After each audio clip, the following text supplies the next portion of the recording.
అందరికీ నమస్కారం.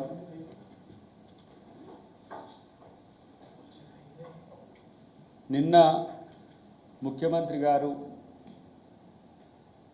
హైదరాబాద్కు నీటితో పాటు మూసీ పునరుజ్జీవం పేరుతో చేయబోతున్న అంశాల్లో ప్రధానంగా మూసీకి గోదావరి నీళ్ళని తీసుకొచ్చే అంశంలో నిన్న మాట్లాడిన అంశాల పట్ల కేటీఆర్ కానీ మిగతా బీఆర్ఎస్ మిత్రులు మాట్లాడుతున్న విషయాలు గమనంలోకి తీసుకుంటే కవిత కొట్టిన దెబ్బకు ఏం చెప్పాలనో తెలియక పిచ్చి పిచ్చిగా మాట్లాడినట్టుగా మనకు కనబడుతున్నా సార్.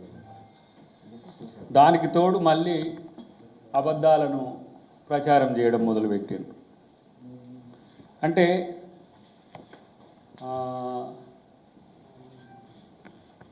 మేము చెప్పిన దానికి కౌంటర్గా పదే పదే చెప్పడం వెనుక ఉద్దేశం ఏంటంటే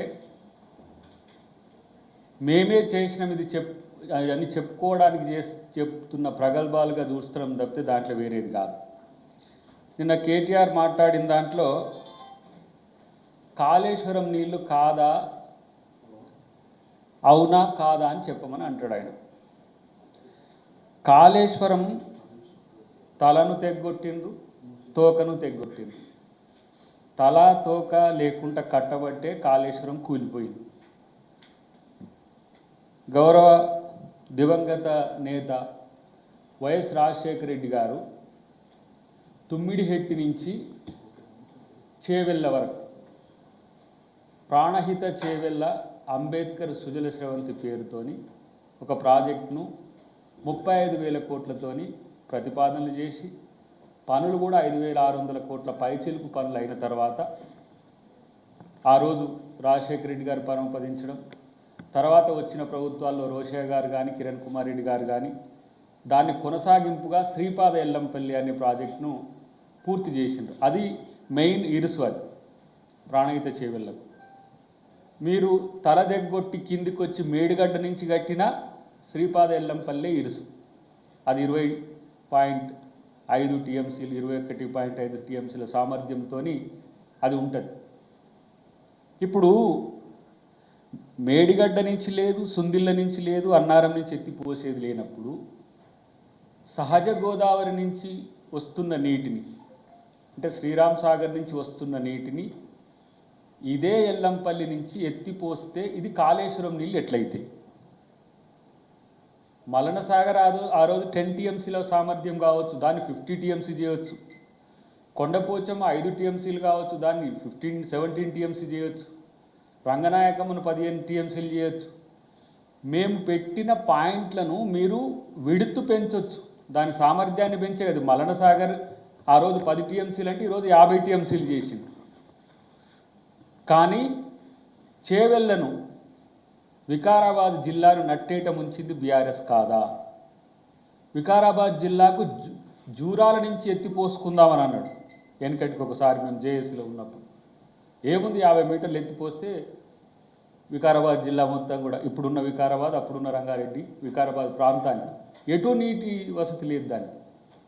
ఈరోజు ఉత్తమ్ కుమార్ రెడ్డి గారు కానీ ముఖ్యమంత్రి గారు కానీ మొన్న రివ్యూలో తుమ్మిడిహెట్టి దగ్గర 148కా 150కా 149కా ఈరోజు మహారాష్ట్ర ప్రభుత్వంతో అక్కడ బీజేపీ ప్రభుత్వం ఉన్న ఒక ఎమికబుల్ సొల్యూషన్ తీసుకొచ్చి తుమ్మిడిహెట్టి దగ్గర ప్రాజెక్టు కట్టడానికి ఈ ప్రభుత్వం సిద్ధపడుతున్నది. మీరు కట్టిన 3 పిట్టిగోడల్ని ఏం చేయాలనేది భవిష్యత్తులో ఆలోచిద్దాం. వాటి వల్ల పెద్దపల్లి జిల్లాకి ఎట్ట నష్టం జరిగింది, మంచిర్యాలకు బ్యాక్ వాటర్ వచ్చి ఏ విధంగా గ్రామాలు మునిగిందంతా ఈ 6-7 సంవత్సరాల చరిత్ర చెబుతుంది. కానీ సహజంగా లిఫ్ట్ల ప్రమేయం తక్కువ ఉండి చేసే ప్రాజెక్టు మీరు పక్కన పెట్టిందనే అపవాదికి ఇప్పటివరకు సమాధానం లేదు మీ దగ్గర. కాబట్టి దాంతోపాటు ఇప్పుడు మీ ప్రతిపాదనలో ఏముంది? మీరు కొండపోచమ్మ నుంచి కేశవాపురం నుంచి గన్పూర్ నుంచి ఇటు తీసుకురావాలి, ఎక్కడికి ఉస్మాన్ సాగర్కి హిమాయత్ సాగర్కి తీసుకురావాలని మీ ప్లాన్. యాక్చువల్గా ఇంత డొంక తిరుగుడు ఎందుకు? నేరుగా మల్లన సాగర్ నుంచే 171 కిలోమీటర్స్తోని మనం ఇక్కడికి తీసుకురావడం వల్ల పెరిగే హైదరాబాద్ నీటి అవసరాలను కూడా అక్కడికక్కడే తీర్చుకునే వ్యవస్థను కూడా మనం ఏర్పాటు చేసుకోవచ్చు గోదావరి ఫేజ్ 2 ఫేజ్ 3లో. దీనివల్ల కేశవాపురంకు ఖర్చు పెట్టాలనుకుంటే 2,000 కోట్ల రూపాయలు కూడా ఆదా అవడమే కాకుండా 5 లిఫ్ట్లు మళ్ళీ పెట్టాలి కొండపోచమ్మ నుంచి కూడా ఇక్కడికి రావాలంటే. నేరుగా గన్పూర్ నుంచి ఇక్కడికి తీసుకురావడానికి ఒక ప్రతిపాదన ప్రభుత్వం చేసింది, క్యాబినెట్ దాన్ని ఆమోదించింది. దీనివల్ల ఏమవుతుంది, ఒక 2.5 టీఎంసీ మనం 2 జంట జలాశయాలకు మనం పెట్టుకోవచ్చు. అవసరమైతే నీటి ఎద్దడి వచ్చినప్పుడు ఆ 2.5 టీఎంసీని పెంచుకోవచ్చు, 5 టీఎంసీ వరకు కూడా పెంచుకోవచ్చు. దానివల్ల మూసీ నదిలో పారే మురుగును కూడా మనం అవసరమైతే 0.2 టీఎంసీ 0.3 టీఎంసీతో దాన్ని మూసీకి కొత్త నీటిని కూడా తీసుకురావడం వల్ల కూడా మురుగును మనం తరలించే ఒక ప్రయత్నం జరుగుతుంది. ఇక్కడ మంచినీటి అవసరాలు తీరడంతో పాటు వాస్తవానికి ఏంది, ప్రాణహిత చేవెళ్ళ ప్రాజెక్టులో భాగంగానే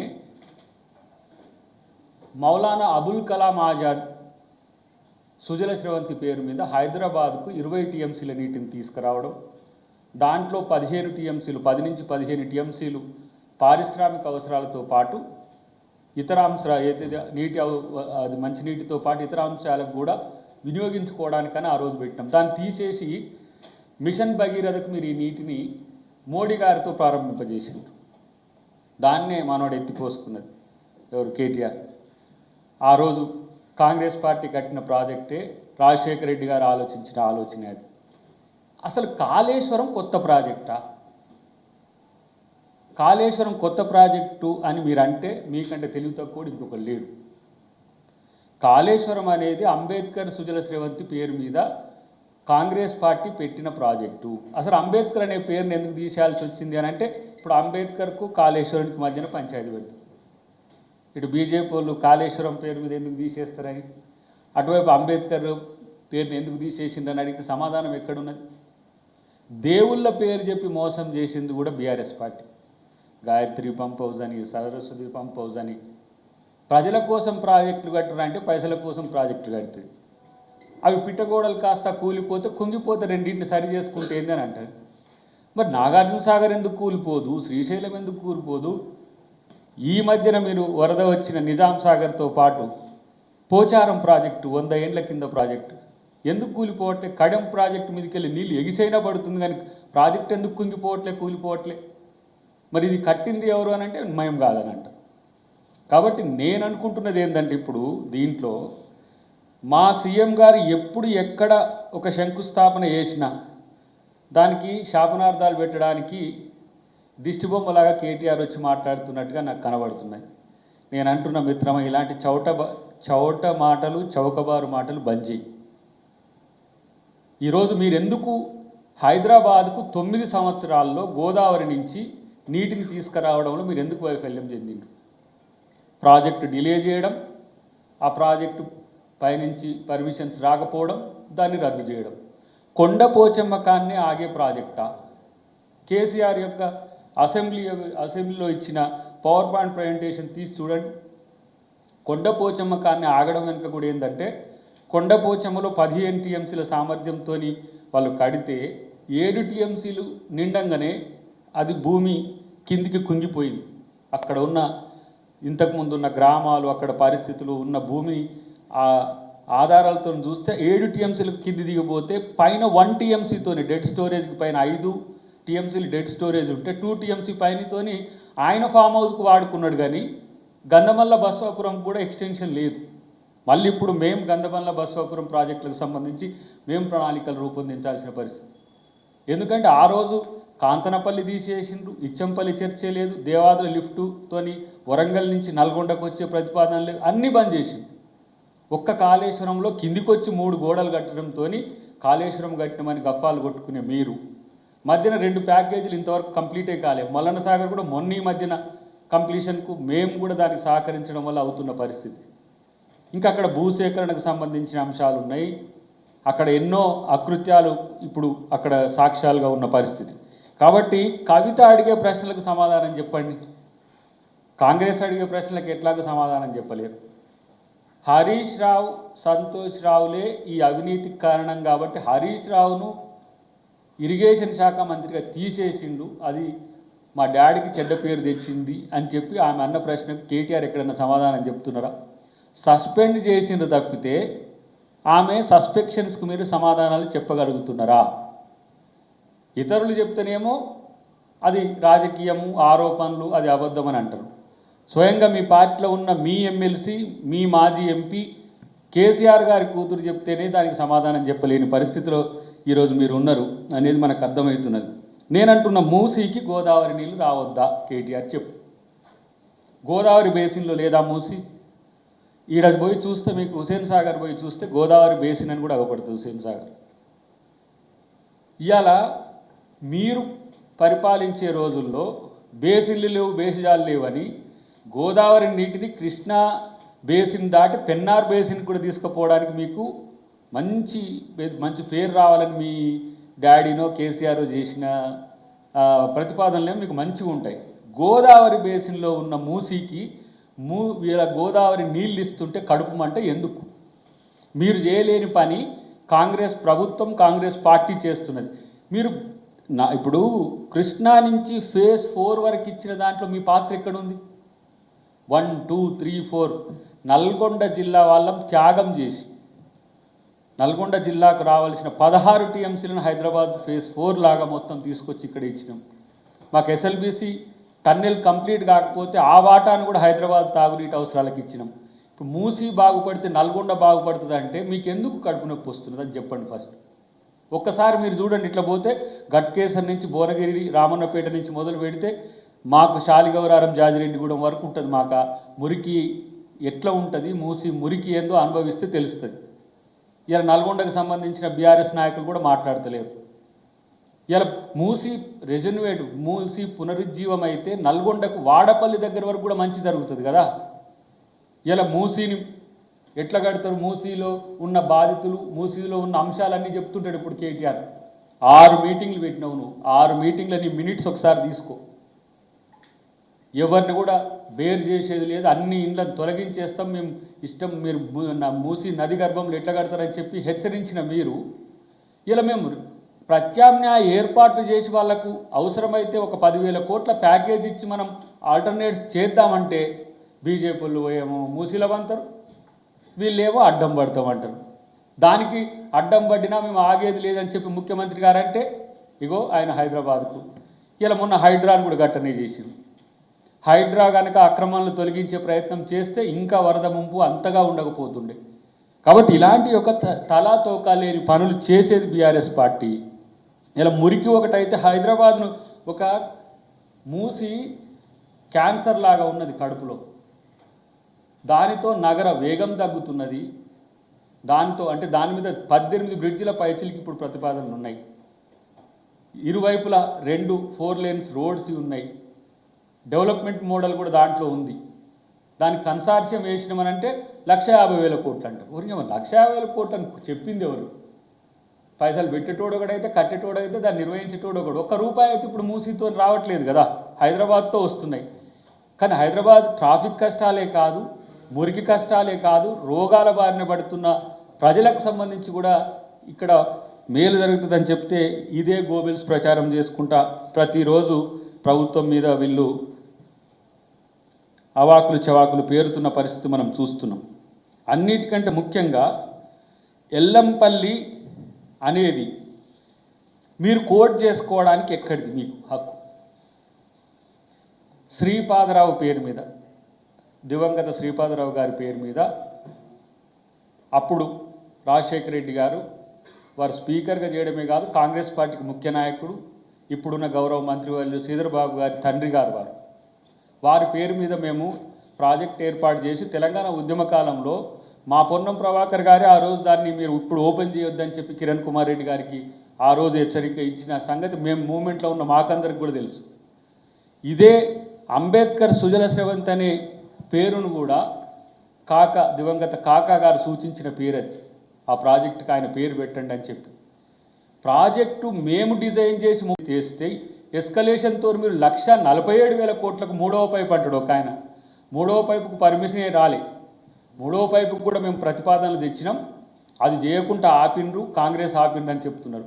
మీరు కట్టింది కొత్తగా అంటే మేడిగడ్డ, సుందిల్ల అన్నారు. మరి మూడు కూడా ఇప్పుడు ఫిజిల్ అవుట్ అయినాయి.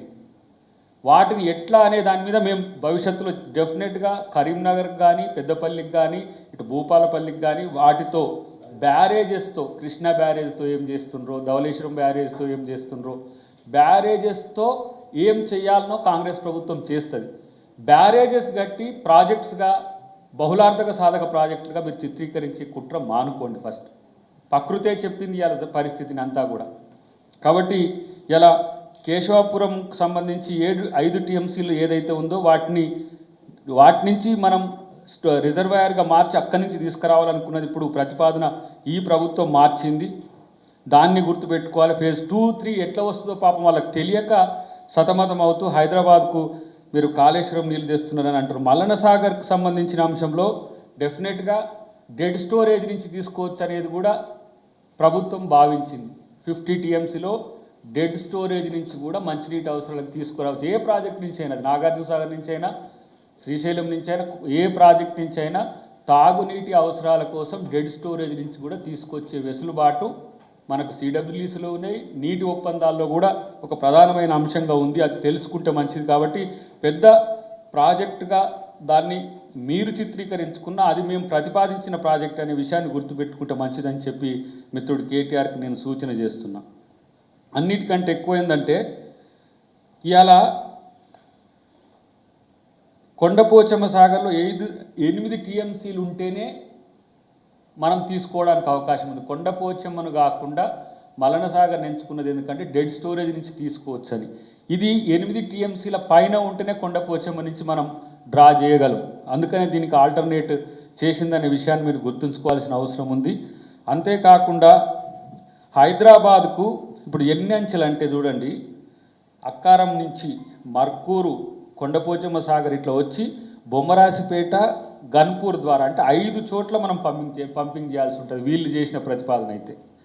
ఈ కొత్త ప్లాన్ ప్రకారం అయితే డైరెక్ట్ మల్లన సాగర్తోని ఒక్క గన్పూర్లో మనం ఎత్తిపోసుకుంటే 2 చోట్ల కనుక నీటిని పంపింగ్ చేసుకుంటే మనకు నేరుగా ఉస్మాన్ సాగర్కు, హిమత్ సాగర్కు వచ్చే అవకాశాలు ఉన్నాయి.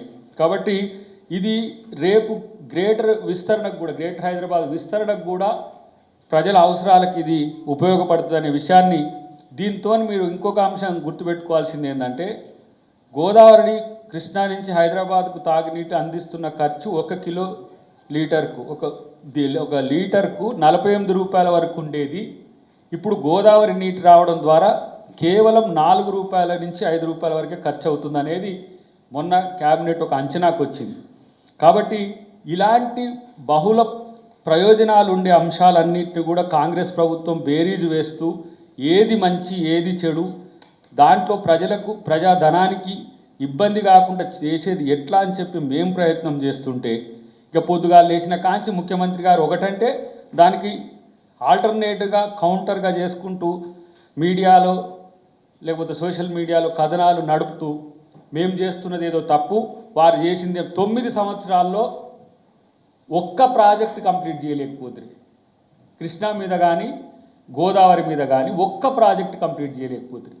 పాలమూరు రంగారెడ్డి అట్లనే ఉండే, మేము మొదలుపెట్టిన కల్వకుర్తి లిఫ్ట్ ఇరిగేషన్ అట్నే పెడితిరి, డిండి అట్నే పెడితిరి, భీమా నెట్టంపాడు కోయిల్ సాగర్ అట్నే పెడితిరి. దేన్ని మీరు జూరాల నుంచి ఇంటేక్ వెల్ మేమనుకుంటే తీసుకొచ్చి మళ్ళీ కల్వకుర్తి లిఫ్ట్ ఇరిగేషన్ కాడ ఉన్న ఇంటేక్ వెల్ పక్కనే పాలమూరు రంగారెడ్డి పెట్టి అది కూడా కంప్లీట్ చేయరైతురి. అక్కడ కూడా రైతులు ఎన్ని కష్టాలు పడ్డరు. ఒకే 2 ప్రాజెక్టుల యొక్క భూమి కొన్ని ఊర్లు ఒకే ఊరితో మీద పోయినా కూడా విలేజెస్ ఉన్నాయి, వాళ్ళు ఎంతో బాధపడ్డారు. ఈ ప్రాజెక్టులో పోయినాయి, మళ్ళీ కేఎల్ఐలో పోయినాయి, ఇటు పాలమూరు రంగారెడ్డిలో కూడా పోయినాయి. ఆ ల్యాండ్ ఎక్విజిషన్ కూడా ఎంత పెయిన్ఫుల్గా అయిందో మన అందరం కూడా తెలుసు. కాబట్టి ఇలాంటి చౌకబారు విమర్శల వల్ల ప్రజల్లో మేమేదో గొప్ప సాధిస్తామని అనుకుంటే మాత్రం అది పిచ్చి ముచ్చట అని చెప్పి హెచ్చరిస్తున్నాం. అన్నిటికంటే నా దృష్టిలోనైతే మూసి పునరుజ్జీవమనంగానే ఉలిక్కి పడుతుంది కేటీఆర్. ఎందుకు? మాజీ మున్సిపల్ శాఖ మంత్రిగా మూసీని మీరు చేసింది ఏంది? మూసీలో మురుకునట్టే పెట్టిండ్రు, కంపునట్టే పెట్టిండ్రు, దాని మీద వేల కోట్ల రూపాయల ఖర్చు పెట్టిండ్రు, ఎస్టీపీలు అన్నారు, ఇంకేదో అన్నారు. ఇలా మేము కొరియా తరహానో లేకపోతే సబర్మతి తరహానో ఈ ఎక్కడైతే మోడల్ ప్రాజెక్ట్స్ ఉన్నాయో వాటి లెక్క కడతామంటే మాత్రం ఇష్టం వచ్చినట్టుగా అడ్డగోలుగా మాట్లాడుతున్న పరిస్థితిని మనం ఈరోజు గమనించాల్సిన అవసరం ఉంది. కాబట్టి ఎన్ని రంకెలు వేసినా ఎన్ని చేసినా మీది గతంలో కూడా చెప్పిన మీది అవుట్డేటెడ్ పార్టీ, మిమ్మల్ని మీరే పరిరక్షించుకునే పరిస్థితులు లేరు. ఒక పార్టీలో 3 పాయలైనవి. కేసీఆర్ ఎటువైపు ఉన్నాడో ఇప్పటికీ తెలుస్తలేదు, ఆయన బయటికి రావట్లేడు. హరీష్ రావును కవిత టార్గెట్ చేస్తే హరీష్ రావు ఏమవుతాడో తెలియదు. మరి కేటీఆర్ ఏ విభాగానికి అధ్యక్షుడవుతాడో తెలియదు. భారత రాష్ట్ర సమితిలో తెలంగాణ శాఖకు అధ్యక్షుడవుతాడో, మొత్తం భారత రాష్ట్ర సమితికి అవుతాడో, మరి హరీష్ రావు కవిత మధ్యన పంచాయతీలో హరీష్ రావు ఎటు పోతాడో, కవితరైతే ఎల్లగొట్టిరు మళ్ళీ తీసుకుంటారో ఉంచుతారో తెలియదు. ఆగమ్య గోచరంగా ఉండి మైండ్ బ్లాక్ అయి చేస్తున్న ప్రకటనలు, ఇదొక ఫ్రస్ట్రేషన్తో చేస్తున్న ప్రకటనలు తప్పితే దీంట్లో పెద్ద స్టాంటిటీ ఉందని, అంటే ఒక విమర్శ కూడా సహేతుకంగా ఉంటే చెప్పడానికి కూడా అవకాశం ఉంటుంది. కానీ విమర్శ కూడా ఒక ఏమంటారు అర్ధరహితంగా ఉంటే దాన్ని పదే పదే చెప్పడం వల్ల వచ్చే లాభం ఏంది? దీని మీద ఎన్నోసార్లు మనోడు మాట్లాడిండు. ఎవరు? కేటీఆర్ మాట్లాడి, హరీష్ రావు ఏంది ఇరిగేషన్ ఎక్స్పర్ట్స్ కంటే ఎక్కువ మాట్లాడతాడు. ఇలా ఎందుకు మీరు పాత ప్రాణహిత చేవెళ్ళని ఎందుకు మార్చిండ్రంటే ఇంతవరకు ఒక్కరు సమాధానం చెప్పలేదు. దానికి సమాధానం కేసీఆర్ చెప్పినా, కేటీఆర్ చెప్పినా, హరీష్ రావు చెప్పినా, ఇంకెవరు చెప్పినా మీరు గొప్పోళ్ళు. దాని ఇంజనీర్ ఎవరు చెప్పలేరు. కాబట్టి ఇలాంటి పరిస్థితులు ఒక దివాలా తీసే పార్టీగా, ఒక ఎక్స్పైర్డ్ డేట్ పార్టీగా బీఆర్ఎస్ని చూస్తాం. దానికి ఏదో మేము నాయకులమని చెప్పుకోవడానికి కేటీఆర్ ఒకవైపు, హరీష్ రావు ఒకవైపు వాళ్ళ యొక్క ఏమంటారు వర్గాలను పెంచుకోవడానికో వాళ్ళ యొక్క అస్తిత్వాన్ని పెంచుకోవడానికో చేస్తుంటే తప్పితే కేటీఆర్ ఇప్పటి వరకు ఏ దాని మీద ఒక నిర్మాణాత్మకమైన విమర్శ లేదని చెప్పి నేను విమర్శిస్తున్నా. కాబట్టి ఇలాంటి అర్ధరహితమైన అంశాలతో తెలంగాణ ప్రజల్ని గందరగోళానికి సృష్టించి తెలంగాణ ప్రజల్ని ఒక అసహనానికి గురి చేసే విధంగా ప్రవర్తించొద్దని చెప్పి కేటీఆర్కి నేను హితవు చెప్తున్నాను.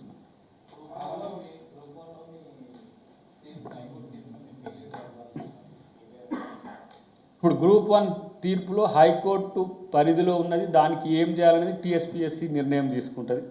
టీఎస్పీఎస్సీ వాళ్ళు ఎట్లా మూవ్ అయితే దానికి సంబంధించి ఉంటుంది. కాబట్టి మీలాగా పరీక్షలని చెప్పి పేపర్లు లీక్ చేసి గ్రూప్ 1 నుంచి 4 వరకు లీక్ చేసి ఎవరో పనికిరాని ఒక పోరగాని చేతిలో పేపర్లు పెట్టే పని కాంగ్రెస్ ప్రభుత్వం చేయలే. దాంట్లో లీగల్ ఇష్యూస్ ఉన్నాయి, ఇతరత్ర ఇష్యూస్ ఉన్నాయి. వాటికి గౌరవ హైకోర్టు ఎట్లా సూచిస్తే దాన్ని బట్టి మేము ముందుకు పోయే అవకాశం ఉంటుంది. ఆ ప్రక్రియ మొత్తం కూడా టీఎస్పీఎస్సీ పరిశీలిస్తుంది. దాని మీద నిర్ణయం టీఎస్పీఎస్సీ తీసుకుంటుంది.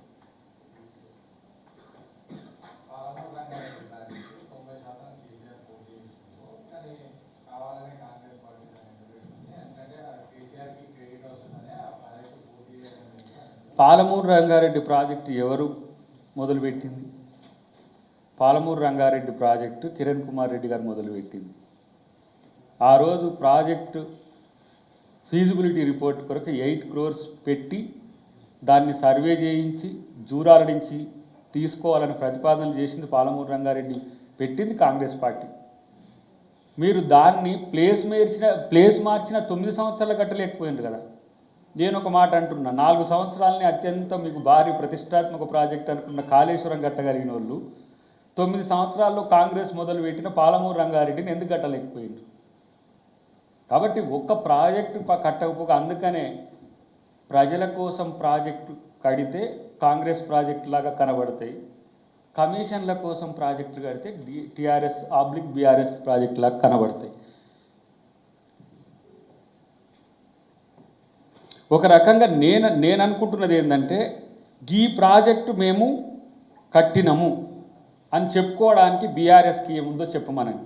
ఈ ప్రాజెక్టుకు ఫలానా ప్రాజెక్టు మేము కంప్లీట్ చేసినాం, ఇది మాది. ఆయన అంటాడు కదా, కేసీఆర్ గారు అంటారు కదా, పక్కోనికి కొట్టినోని నా కొడుకు అని చెప్పుకొని తిరుగుతారంటే నా డైలాగే కాపీ కొట్టింది. కానీ మరి మేము పెట్టిన పేరు, మేము కట్టిన ప్రాజెక్టుకు మీరు పేరు పెట్టుకొని అది మాదని చెప్పుకోవడానికి సిగ్గుండాలి కదా. ఇంకా పైగా పైశాచిక ఆనందం. ఒక రకంగా చెప్పాలంటే నేను దీంట్లో బీజేపీ మిత్రులను కూడా అడుగుతున్నా, ఈ 17 రకాల అనుమతులు ఎన్జీటీతో సహా, పర్యావరణ అనుమతులతో సహా, అటవీ శాఖ అనుమతులతో సహా, ఇరిగేషన్ అనుమతులతో సహా, సిడబ్ల్యూసి వాప్కోస్ నుంచి మొదలు పెడితే ఈ 17 రకాల అనుమతులు ఇచ్చి మీ వాళ్ళే కాళేశ్వరం చాలా గొప్ప ప్రాజెక్ట్ అని అన్నది. ఇవాళ రాష్ట్ర ప్రభుత్వం చేస్తే, ఇది రాష్ట్ర ప్రభుత్వం ఇప్పుడు పీసీ ఘోష్ గారు కమిషన్ వేస్తే అది పీసీసీ కమిషన్ అన్నట్టే, రేపు ఒక సిట్టో లేకపోతే సిబిసిఐడో వేస్తే అది కూడా కాంగ్రెస్దే అంటారు. కాబట్టి అలా సిబిఐకి ఇన్ని రకాల ప్రతిష్టాత్మకమైన సంస్థల నుంచి సమాచారం తీసుకోవడానికి సిబిఐకి ఆథెంటిసిటీ ఉంటుందని చెప్పేసి ఇచ్చినాం. ఇలా బీజేపీల నిజాయితీ కూడా తేలుతుంది. మీరు బీజేపీ ప్రభుత్వంలో ఉన్నారు కాబట్టి ప్రధానమంత్రి గారిని లేకపోతే మీ ప్రభుత్వాన్ని పారదర్శకంగా చేయమనండి. పీసీ ఘోష్ కమిషన్ మీద కాకుండా ఎన్డీఎస్ఏ రిపోర్ట్ మీద బేస్ చేసుకొని, ఎన్డీఎస్ఏ రిపోర్ట్ కూడా సెంట్రల్ గవర్నమెంట్ ఇచ్చేది కదా, మేము ఇచ్చింది కాదు కదా. 2 పిల్లర్లు గుంగినాయి అంటారు వీళ్ళు, సన్నాసి ముచ్చట్లన్నీ చెప్తారు. 2 పిల్లర్లు ఎట్లా గుంగుతాయి రా భయ్? 2 పిల్లర్లు 7 పిల్లర్స్కి ఎక్స్టెంట్ అయింది. అది ఆ చివర ఈ చివర అంటే 26 గేట్లు ఉన్నాయి నాగార్జున సాగర్కి. ఎంత 300 టీఎంసీల కెపాసిటీ నీటిని ఆపుతుంది. ఒక్కోసారి శ్రీశైలం దగ్గరికి బ్యాక్ వాటర్ పోతాయి. నాగార్జున సాగర్ని చూస్తే విమానం నుంచి పోయి చూస్తే సముద్రమా అన్నట్టు ఉంటుంది. మరి గవ్వెందుకు కుంగలేదు, గవ్వెందుకు కూలలేదు? శ్రీశైలం కూడా ఎప్పుడు నిండినా సరే ఒక చర్చ జరుగుతుంటుంది, అమ్మ శ్రీశైలంకి ఏమైనా ప్రమాదం ఉంది. ఇంతవరకు కూలలే. మరి 50 సంవత్సరాలు ఒక ప్రాజెక్టు, 40 సంవత్సరాల పైచిలకు ఒక ప్రాజెక్ట్ అయినాయి. శ్రీరామ్ సాగర్ కూడా ఎంత కెపాసిటీ, దాదాపు నాకు తెలిసి 45 టీఎంసీల నిల్వ సామర్థ్యం ఉన్నది దానికి. ఇవన్నీ కూలంది. కాళేశ్వరం బ్యారేజ్ కూలింది. ధవళేశ్వరం ఎన్ని సంవత్సరాల కింద కట్టింది. ప్రకాశం బ్యారేజ్ ఎన్ని సంవత్సరాల కింద కట్టింది. మరి వాటికి కూడా దాదాపు నాకు తెలిసి ఒక 80-90 గేట్లు ఉంటాయి. మరి ఎక్కడ 80-90 కూడా చివరి గేట్ అన్నా కూలాలి కదా. ఎందుకు కూలలే? కాళేశ్వరం ఎందుకు కూలింది అంటే కాళేశ్వరం కమిషన్ల కొరకు కట్టింది కాబట్టి కక్కుర్తిపడి కట్టిండ్రు, ఆదుర్దార కట్టిండ్రు, అవగాహన లేక కట్టిండ్రు, కేవలం డబ్బుల కోసం కట్టిండ్రు. కాబట్టే త్వరితగతిన అయిపోవాలి, కమిషన్లు రావాలి. ఏం చేస్తారు? దాని మీద వచ్చిన 1000 కోట్లు. కొంతమంది అయితే ఇంకా భూసేకరణలకు సంబంధించి కూడా 100 కోట్ల రూపాయలు అక్కడక్కడ, దాదాపు నాకు తెలిసి కాళేశ్వరంలో సేకరించిన భూమే 12,000 ఎకరాల పైచిలుకు ఉంటుంది అక్కడి నుంచి ఇక్కడి వరకు. కాబట్టి మాట్లాడితే మిడ్ మానేర్లో పోసినాము, అది ఇక్కడిది ఎక్కడ చెప్పు, అది ఇప్పుడు నడుస్తున్న పైపులన్నీ కూడా శ్రీపాద ఎల్లంపల్లి నుంచి వస్తున్న నీళ్ళే. అది కాంగ్రెస్ పార్టీ కట్టిందే. ఇప్పటి వరకు అయితే మీరే అంటున్నారు కదా, కాళేశ్వరంలో మేడిగడ్డ బ్యారేజ్ని ఏం చేస్తారు, సుందిలని ఏం చేస్తారు, తొందరగా రిపేర్ చేయండి, తొందరగా. మీరు కట్టిన ఆ 3 బ్రిడ్జిలు వయబిలిటీ లేకుంటే నీళ్ళు వస్తున్నాయి, ఎక్కడి నుంచి వస్తున్నాయి తెలుసుకోరు ఫస్ట్. మొన్న ఎవరో పోయినరు శ్రీపాద ఎల్లంపల్లి కాడికి పోయి, ఈ నీళ్లు కేసీఆర్ గారికి నీళ్ళు ఇవి అని. శ్రీపాద ఎల్లంపల్లి కేసీఆర్ నీళ్ళు ఎట్లయితే కేసీఆర్ని చెప్పమని బయటికి వెళ్ళి. కాబట్టి ఆయన బయటికి రారు, వీళ్ళేమో అబద్ధాలు ఆడతారు. కాబట్టి ప్రజలు వీళ్ళ మాటలు నమ్మొద్దని చెప్పి నేను విజ్ఞప్తి చేస్తున్నాను. ఎందుకంటే ఇప్పుడు వెనకటికి రాజశేఖర రెడ్డి గారు వచ్చినప్పుడు ఎట్ల కాలమైందో, రేవంత్ రెడ్డి గారు వచ్చినాక కూడా కృష్ణా గోదావరిలో ప్రతిసారి నిండుతున్నాయి, సమయం కంటే ముందే నిండుతున్నాయి. ఇది రేవంత్ రెడ్డి గారి అదృష్టం నా దృష్టిలో. కేసీఆర్ ఉన్నప్పుడు రాలే. ఇంకా కొంతమంది కాళేశ్వరం ఏంది పనితీరు ఏందో భవిష్యత్తులో తెలుస్తుంది. భవిష్యత్తులో ఏం లేదు. ఎల్నినా ఉన్నా లానినా ఉన్నా గోదావరికి ఎప్పుడు కూడా నీటి వసతి ఉంటుంది. 4 సంవత్సరాల పాటు సమస్యలున్న 4వ సంవత్సరం నుంచి వచ్చిన చరిత్ర ఒక 60-70 ఏళ్ల చరిత్ర మన ముందుంది స్వాతంత్ర భారతంలో. కాబట్టి నీళ్ళు రావని మేము ప్రాణహిత కింది దానికి పోయినాం, ఇంద్రావతి దానికి పోయినాక వచ్చిన ఇంకా బోరు అట్నే పోయి పోలవరం కాంచి తీసుకురాలి, పైసల కోసం అని చెప్పి పోలవరం కాంచి పోయి తీసుకొని రాలి. ఇంకో మాట అంటారు, కాఫర్ డ్యాములు కూలితే మాట్లాడలేదు. ఆడ టీడీపీ ప్రభుత్వం ఉంది, వైఎస్ఆర్సీపీ పార్టీ ఉంది. వాళ్ళకు లేని దుగ్ధ ఈయనకెందుకు వచ్చిందో కేటీఆర్కి నాకు అర్థం కాదు. వాళ్ళకు తెలుసు అది.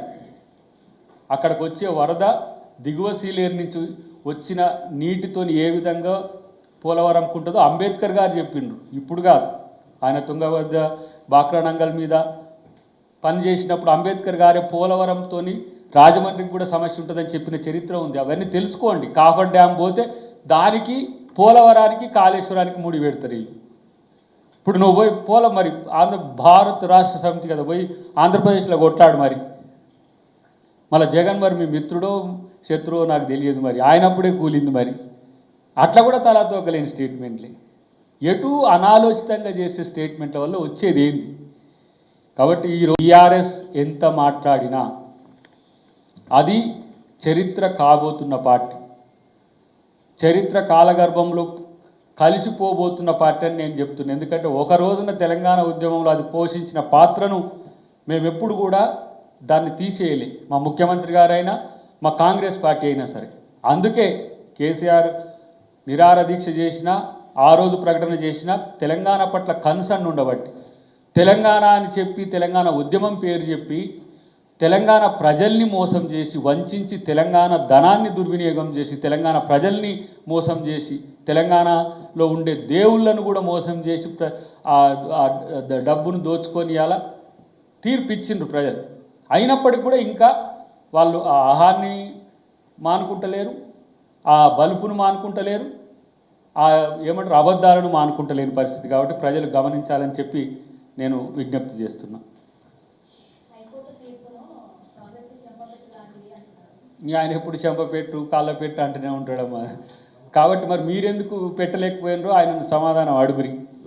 గ్రూప్ 1 ఎవరి కాలం నుంచి ఎందుకు పోస్ట్ పోన్ అవుతున్నది, ఎందుకు పెట్టలేకపోతున్నారు అనేది కేటీఆర్ని అడుగురి.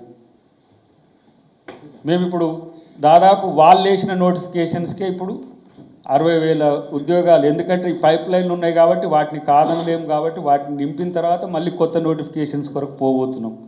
ఇప్పుడు ఈ 10-15 రోజుల్లో కూడా కొన్ని ఇప్పుడు జీపీఓలు ఇచ్చిన తర్వాత మళ్ళీ న్యూ నోటిఫికేషన్స్ ఏంది, డిఎస్సీలు ఏందనేవి కూడా అన్నీ చూస్తున్నారు. కాబట్టి విద్యార్థులు కానీ నిరుద్యోగులు కానీ ప్రభుత్వం చిత్తశుద్ధితో ఉన్నది, ప్రకటనలకు పరిమితం కాదు, వాటిని నోటిఫికేషన్స్ తేవడంలోనే నిమగ్నమై ఉన్నది. ఈ అంశంలో కూడా హైకోర్టు యొక్క ఆలోచనలు పరిగణలోకి తీసుకొని ముందుకు పోయే అవకాశం ఉంటుంది.